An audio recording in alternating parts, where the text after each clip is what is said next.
Hello dear students, welcome back to the channel Namaste English. आज हम class 10th English के First Flight book का एक बहुत ही इम्पॉर्टेंट चैप्टर कवर करने जा रहे हैं। नाम है Nelson Mandela long walk to freedom. इस चैप्टर को हम बहुत ही डायरेक्ट और प्रैक्टिकल तरीके से समझने की कोशिश करेंगे। हम देखेंगे कि किस तरह से स्ट्रक्चरल ऑपरेशन, फ्रीडम का एवोल्यूशन और अपार्थाइड रेजाइम की साइकोलॉजिकल रियलिटी ने साउथ अफ्रीका के हिस्ट्री को बदल दिया। चलिए शुरू करते हैं। सबसे पहले स्लाइड में हम ऑथर और सोर्स मटेरियल के इंट्रोडक्शन की बात करेंगे। इसमें डिफ़िकल्ट वर्ड देखिए, ऑटोबायोग्राफी। ऑटोबायोग्राफी का मतलब होता है आत्मकथा।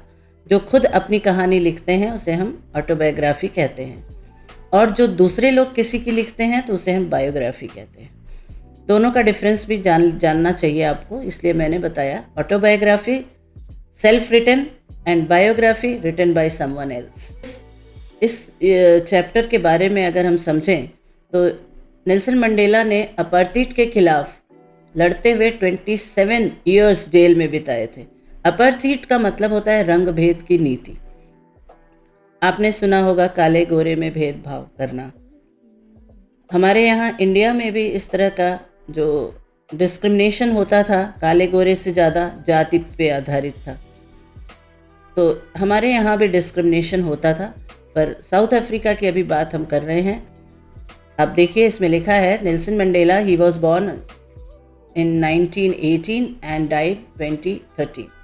He was an anti apartheid revolutionary, जो हमेशा रंगभेद के खिलाफ लड़ते रहे, और 27 ईयर्स उनको जेल में बिताना पड़ा। लेकिन बाद में साउथ अफ्रीका के पहले ब्लैक प्रेसिडेंट नेल्सन मंडेला बनते हैं, और उन्होंने अपनी पूरी जर्नी, अपनी पूरी लाइफ के बारे में एक बुक लिखी है जिसे कहते हैं, उसका नाम है लॉन्ग वॉक टू फ्रीडम।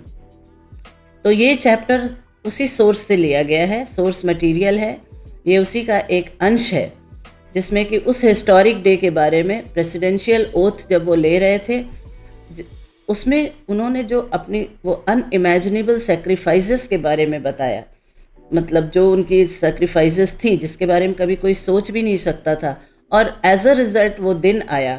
वो because of those sacrifices he was able now to become the president, first black president of South Africa. और वो टाइम है जब वो ओथ ले रहे हैं। तो ये नेल्सन मंडेला के उसी बुक का एक अंश है ये चैप्टर। अब बात करते हैं हिस्टोरिक कॉन्टेक्स्ट, मतलब उस रेफरेंस की।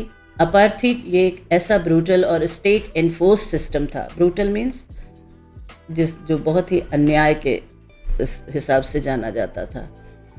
वाइट सुप्रीमेसी, वाइट जो थे वो डोमिनेट करते थे ब्लैक को और डिस्क्रिमिनेट करते थे। आपने सुना होगा गांधी जी जब साउथ अफ्रीका गए थे तब भी ये सिस्टम वहाँ चल रहा था, और उन्होंने भी इस आंदोलन में जितना कंट्रीब्यूट कर सकते थे वहाँ किया था। उन्हें ट्रेन से बाहर फेंक दिया गया था क्योंकि वो इंडियन थे और he was considered as a black. उस समय वहाँ पे अंग्रेज़ों का शासन था साउथ अफ्रीका में। वो लोग गोरे होते थे, इसलिए वो गोरे और काले में भेद करते थे। इस सिस्टम ने डार्क स्किन पॉपुलेशन से उनके बेसिक ह्यूमन राइट्स छीन लिए। तो सबसे पहले सिस्टम की बात हमने आपको बताना चाहा कि south Africa was ruled by white people, Britishers, through a brutal institutionalized system of racial segregation। जो जहाँ भी ब्रिटिशर्स उस समय रूल कर रहे थे वहाँ वो इस तरह का डिस्क्रिमिनेशन करते ही थे। इंडिया में भी होता था। और दूसरी चीज़, अब अगर हम बात करते हैं तो रियलिटी की, इस सिस्टम ने डार्क स्किन पॉपुलेशन से उनके बेसिक राइट छीन लिए थे, और जिससे ये दुनिया की सबसे हार्श और इनह्यूमन सोसाइटी में से कही जाने लगी। इसने पूरे आप समझ लीजिए पुअर पीपल या डार्क स्किन जो लोग होते थे उनके ऊपर एक गहरा इमोशनल और फिजिकल जख्म, चोट पहुंचाई। तो यही रिजल्ट था, decades of brutality that left a deep lasting emotional physical वंड ऑन द कंट्री। तो 3 चीज़ें इसमें मैंने आपको बताई हैं। सबसे डिफ़िकल्ट वर्ड में अपार्थाइड है, जिसके बारे में मैंने आपको रंग भेद, इसका हिंदी में नाम आप कह सकते हैं। ऑपरेशन मतलब जो होता है कि जो उत्पीड़न किया जाता है, जो सताया जाता है, उसे ऑपरेशन कहते हैं। तो सिस्टम क्या था? White supremacy, white people dominating black skin people, जो वहाँ के अफ्रीका के मूल निवासी थे। और रियलिटी में यही था कि उनको उनके बेसिक राइट्स नहीं दिए जाते थे, और इस वजह से उनके इमोशनल एंड फिज़िकल दोनों मारते भी थे, और इमोशनल जो चोट पहुंचती थी वो तो थी ही। तो उसका यही रिज़ल्ट रहा कि साउथ अफ्रीका पर एक बहुत ही long lasting emotional physical wound छोड़ा गया by the white supremacy people, white skin people, that is Britishers. अब हम बात करते हैं उस दिन की जहाँ से ये लेसन शुरू किया जा रहा है। थोड़ा कॉन्टेक्स्ट आपको बता दिया। तो ये 10 मई का दिन है 1994, जब साउथ अफ्रीका की हिस्ट्री के लिए ये बहुत ही महत्वपूर्ण दिन था। क्यों था? क्योंकि इस दिन पहली डेमोक्रेटिक और नॉन रेशियल गवर्नमेंट इंस्टॉल हो रही थी नेल्सन मंडेला के नेतृत्व में। नेल्सन मंडेला एक ओपन एम्फी थिएटर में ओथ ले रहे थे, और इस हिस्टोरिक इवेंट में दुनिया भर के वर्ल्ड लीडर्स शामिल हुए थे। एक रेनबो गैदरिंग की थी। रेनबो का मतलब मल्टी कलर, यहाँ मतलब कहने का कि हर देश से कई विभिन्न तरह के लोग वहाँ पे शामिल थे, इसीलिए इसको रेनबो गैदरिंग कहा जा रहा है। मतलब हर तरह के दुनिया भर के देशों के लोग भी इसमें बुलाए गए थे। तो साउथ अफ्रीका का इंटरनेशनल आइसोलेशन को हमेशा के लिए अब ख़त्म कर दिया गया था। इस स्लाइड पर दो बहुत ही पावरफुल सिंबल बने हैं। एक मिलिट्री लॉयल्टी को डिपिक्ट कर रहा है, और दूसरा जो है वो एंथम, नेशनल एंथम जो गाया गया था। 2 नेशनल एंथम थे। इस स्लाइड पर देखिए, पहला जो ऊपर आप देख रहे हैं पिक्चर, उसमें डिफेंस की पावर को दिखाया जा रहा है। South African jets and helicopters roar over the union building. This pin point precision demonstrated the military's absolute loyalty to the newly elected democracy. मतलब पहली जो पिक्चर आप देख रहे हैं उसमें ये हाईलाइट किया जा रहा है कि मिलिट्री ने नए इलेक्टेड डेमोक्रेटिक सिस्टम के प्रति अपनी वफादारी दिखाई है। और दूसरा सिंबल है, दो अलग अलग एंथम्स गाया गया है, निकोसी, सिक्लाई एंड अफ्रीका और डाइस सिस्टम। ये उनकी लैंग्वेज का राष्ट्रगान है उनका। भले ही दोनों ग्रुप एक दूसरे के एंथम के लिरिक्स को नहीं समझ पा रहे हैं, लेकिन इससे उनकी एब्सोल्यूट यूनिटी दिखाई दे रही है। अब इसमें देखिए, एक डार्क कलर है, एक लाइट कलर है। जो सिंबल है वाइट एंड डार्क, दोनों लोगों को एक साथ रहने के लिए ये एक मार्गदर्शक आप कह सकते हैं है। अब इसमें डिफ़िकल्ट वर्ड देखिए जो इस चैप्टर के में आपको मिलेंगे।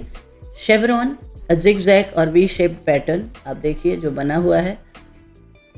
Precision, accuracy and डिस्पाइस्ड, hated, had a very low opinion of। अब यहाँ पे roots of pain, branches of character, इस स्लाइड में ये बताया जा रहा है। मंडेला यहाँ पे एक बहुत बड़ा पैराडॉक्स समझा रहे हैं। बताना चाहते हैं कि जितना ज़्यादा ऑपरेशन होता है, जितना ज़्यादा अत्याचार होता है, तकलीफ़ें दी जाती हैं, उतना ही स्ट्रॉन्ग कैरेक्टर बनता है।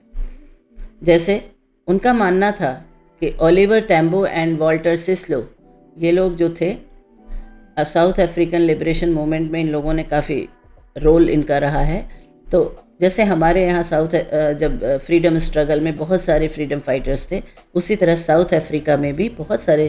तो उनमें ये 2 नाम या 3 नाम आप देख रहे हैं, जो Oliver Tambo, Walter Sisulu and Chief Luthuli. तो नेल्सन मंडेला ये कह रहे हैं कि इन्होंने जो सेक्रीफाइसेस किए हैं वो एक दिन की बात नहीं थी। उनका कहने का मतलब है कि ओलिवर टैम्बो, वॉल्टर सिस्लो और चीफ लुथुली जो थे, ये सारे जो भी एक्स्ट्रा ऑर्डिनरी लीडर थे, ये तभी पैदा हुए क्योंकि उन्होंने सबसे ज़्यादा सफरिंग झेली। जब ज़्यादा सफरिंग होती है तभी कोई मसीहा बन के उभरता है।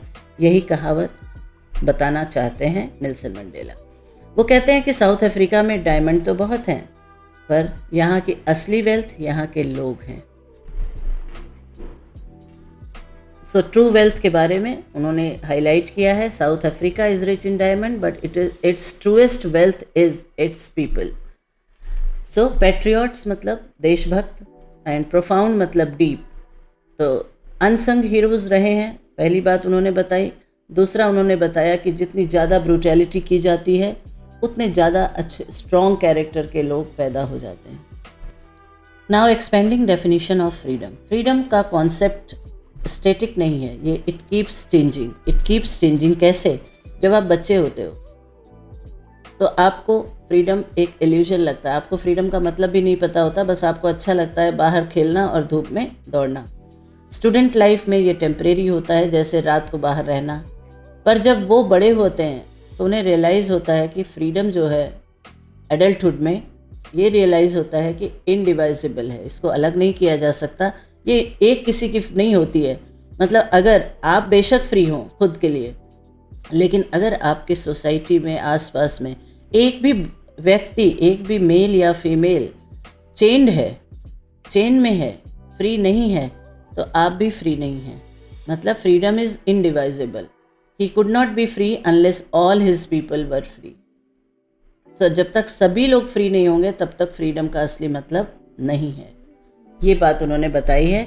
तो कैसे फ्रीडम की जो स्टेट है, सिचुएशन, चाइल्डहुड में इल्यूजन होता है, स्टूडेंट जब रहते हैं ट्रांजिटरी होता है, मूविंग होता है, यंग मैन बेसिक हो जाता है कि हाँ ठीक है ये फ्रीडम का, लेकिन एडल्टहुड में हम जाके समझते हैं कि इनडिवाइजिबल है freedom. He could not be free unless all his people were free. Redefining courage on battlefield. यहाँ पे मंडेला ने करेज की ट्रेडिशनल एजम्पशन को क्वेश्चन करते हैं। Mandela learn that the true meaning of courage from his comrade who repeatedly risk their life for an idea. अपने comrade को देखकर उन्होंने सीखा कि करेज का असली मतलब एब्सेंस ऑफ फियर नहीं, बल्कि करेज का असली मतलब है ट्रायम्फ ओवर फियर, डर पे जीत हासिल करना। करेज is the Triumph over fear. तो ब्रेव मैन वही हैं जो डरते नहीं हैं। मतलब कहा जाता है कि वो डरते नहीं हैं तो ब्रेव हैं, ऐसा नहीं है। ब्रेव मैन वो लोग हैं जो डर के आगे डर पर विजय प्राप्त कर लेते हैं, डर को जीत लेते हैं, उन्हें ब्रेव कहा जाता है। The impossibility of twin obligation. दो ऑब्लिगेशंस होते हैं। Every man has two major obligations in life. पहला उनकी फैमिली की तरफ, ऑब्लिगेशन से मतलब है ड्यूटी और कमिटमेंट। ऑब्लिगेशन का मतलब ड्यूटी और कमिटमेंट। तो पहला उनकी फैमिली के लिए होती है, पेरेंट्स जिसमें आते हैं वाइफ, बच्चे। दूसरा कम्युनिटी एंड कंट्री के लिए, टू हिज पीपल। मतलब हमारी जो है ऑब्लिगेशंस दो है, to our family and to our people.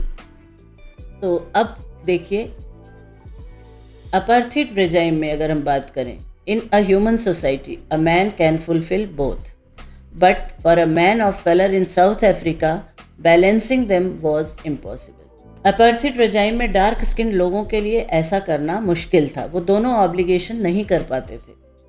अगर किसी ब्लैक मैन ने अपने लोगों को सर्व करने की कोशिश की तो उसे उसकी फैमिली से दूर करके आइसोलेट कर दिया जाता था और उन्हें विद्रोही साबित कर दिया जाता था, गद्दार कहा जाता था, और ऐसे उसके लिए उन्हें मजबूर किया जाता था।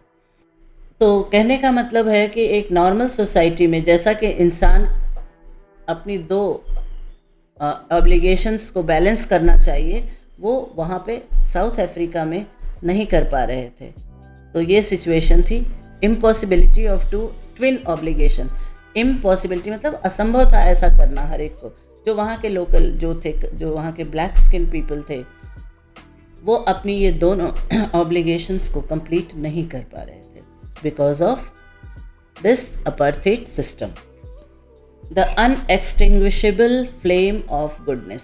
सबसे पहले जानिए अनएक्सटिंग्विशेबल, जिसको कभी बुझाया ना जा सके, जिसको कभी ख़त्म ना किया जा सके। मतलब गुडनेस एक ऐसी फ्लेम है जिसे कभी भी बुझाया नहीं जा सकता। ये आपको इस स्लाइड में बताएंगे। ग्रिमेस्ट का मतलब होता है टफेस्ट, डार्केस्ट टाइम, और ग्लिमर का मतलब होता है अ फेंट साइन ऑफ, बहुत धुंधली सी, जैसे कहते हैं सिल्वर लाइनिंग एक दिखती है, उम्मीद की एक किरण।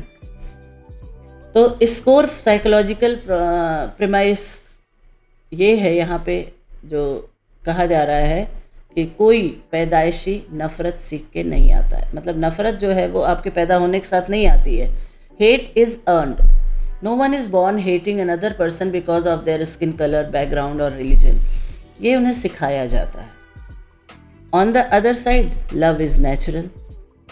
If people can be taught to hate they can be taught to love, कि अगर उन्हें हेट करना सिखाया जा रहा है तो उन्हें लव करना भी सिखाया जा सकता है, because love comes more naturally to the human heart, क्योंकि जो लव है वो पहले से ह्यूमन हार्ट में होता ही होता है, बट हेट नहीं होता है।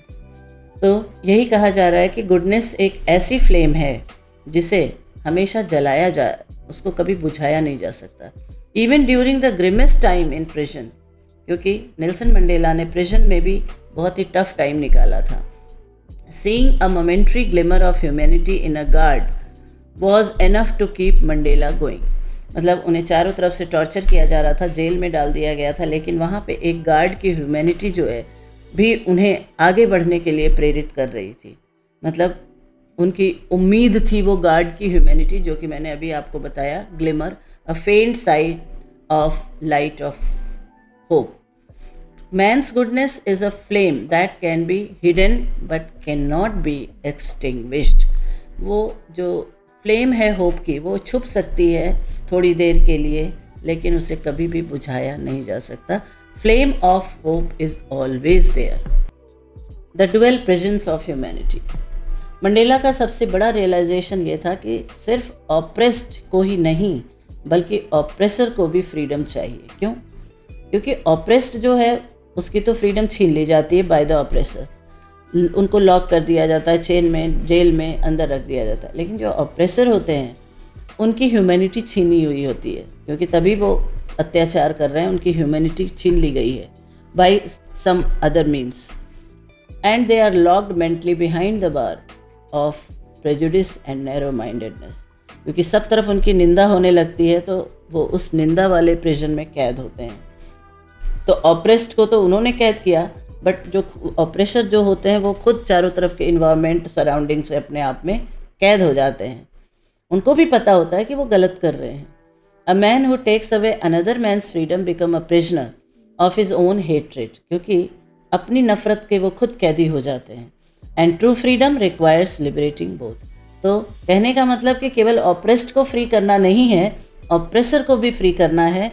इसीलिए अफ्रीका में उन्होंने 2 एंथम जो तैयार किया, एक ब्लैक के लिए, एक वाइट के लिए, और वाइट लोगों को भी वही आज़ादी दी जो ब्लैक को, नहीं तो पहले वाइट लोगों ने उनके ऊपर टॉर्चर किया, वो चाहते तो उनके साथ वही सेम बिहेवियर कर सकते थे, लेकिन ऐसा नहीं है।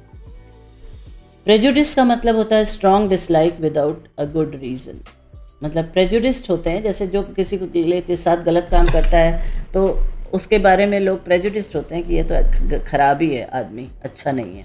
अब बोर्ड एग्ज़ाम में अच्छे मार्क्स अगर आपको चाहिए तो वोकैबुलरी आपको स्ट्रॉन्ग करनी है। हर चैप्टर से आप नए नए वर्ड सीखेंगे। अब यहाँ पे mastering the language of freedom में ये कुछ वर्ड्स हैं जिन्हें आप अपने आंसर में यूज़ कर सकते हैं। हो सकता है आपके किसी एक्सट्रैक्ट बेस्ड क्वेश्चन में भी पूछा जा सकता है। इमेंसिपेशन, इमेंसिपेशन मतलब freedom, set free from legal, social, political restrictions. Deprivation मतलब किसी भी चीज़ से वंचित होना। Lack of basic material benefits and necessity, जैसे किसी भी चीज़ से किसी को वंचित कर देना डिप्राइवेशन है। Curtail, to restrict. Besieged, surrounded by. People, indivisible which cannot be divided or separated। Awe, feeling of respect mixed with the fear, मतलब डर का के माहौल में रहना। awful वर्ड आपने सुना होगा। तो इन डेफिनेशंस को अच्छे से याद कीजिए और यहाँ पे देखिए इस चैप्टर से कोर फिलॉसफी क्या है। पहला है कि freedom is indivisible, you cannot be truly free while others in your community remains in chain. Personal freedom is an illusion without collective liberty. अगर आप खुद फ्री हैं तो आप सोच रहे हैं कि सब फ्रीडम है, ऐसी बात नहीं है। जब तक पूरी कम्युनिटी, जब तक पूरा देश फ्री नहीं है, आप भी फ्री नहीं हैं। इसीलिए कहा गया है freedom is indivisible. Sacrifice fuels progress. जितना ज़्यादा, मैंने आपको उन लोगों के फ्रीडम फाइटर्स के, अफ्रीकन फ्रीडम फाइटर्स का अभी पहले समझाया था, जितना ज़्यादा उनको ऑप्रेस किया गया उतनी ज़्यादा उनके कैरेक्टर स्ट्रांग होते गए। और because of there sacrifices extraordinary leaders who fought for the freedom were born. Universal human dignity, the ultimate goal जो है, तीसरा जो है ह्यूमन, यूनिवर्सल ह्यूमन डिग्निटी है, जहाँ ऑप्रेस्ड और ऑप्रेसर दोनों को अपनी शेयर्ड कम्युनिटी रिक्लेम करने का हक है। नाउ इस चेकलिस्ट को आप बोर्ड एग्ज़ाम प्रिपरेशन के लिए बेंचमार्क बना लीजिए। ये सारे क्वेश्चंस आप इस अगर तैयार करेंगे तो कहीं ना कहीं आप इस चैप्टर को अच्छे से समझ पाएंगे। What is the historical significance of 10th में? मैंने आपको बताया कि that was the time when Nelson Mandela was taking oath, और उसी इवेंट को थोड़ा डिस्क्राइब करके according to the word limit you have to write. How did Mandela's understanding of freedom change from childhood to adult? Means childhood में क्या था, फिर student life में क्या हुआ, फिर यंग में क्या, फिर एडल्टहुड में क्या फीलिंग, जो मैंने आपको स्लाइड में समझाया था। What are the twin obligations every human has? दो कौन सी ऑब्लिगेशंस है, personal and then for society, इसी को समझा के लिखना है। Why does Mandela state that the oppressor must be liberated just like oppressed? क्योंकि ऑपरेसर एंड ऑपरेस्ड दोनों ही फ्रीडम के लिए उनको दोनों को चाहिए।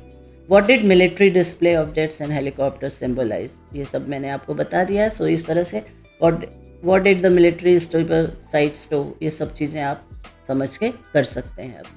अब इसमें कुछ और वोकैबुलरी। सिग्निफिकेंस का मतलब होता है importance, obligation, duties and commitments, liberated, set free, symbolize, to represent something. अब हम एंड करते हैं मंडेला की एक पावरफुल कोट के साथ, the sun shall never set on so glorious a human achievement. मतलब कि आज हमारे लिए इतना ग्लोरियस ह्यूमन अचीवमेंट है कि इसका सूर्य कभी भी अस्त नहीं होगा। लेट फ्रीडम रेन, फ्रीडम का शासन रहेगा। गॉड ब्लेस अफ्रीका, ये उनका कोट था। ओथ सेरेमनी के समय उन्होंने ये बात कही थी। सो इस स्टडी गाइड को यूज़ कीजिए और चैप्टर को समझिए। ट्रू कैरेक्टर और एग्ज़ाम सक्सेस दोनों ही डिसिप्लिन परस्यूट से ही आती है। तो ये था हमारा कंप्लीट ब्रेकडाउन।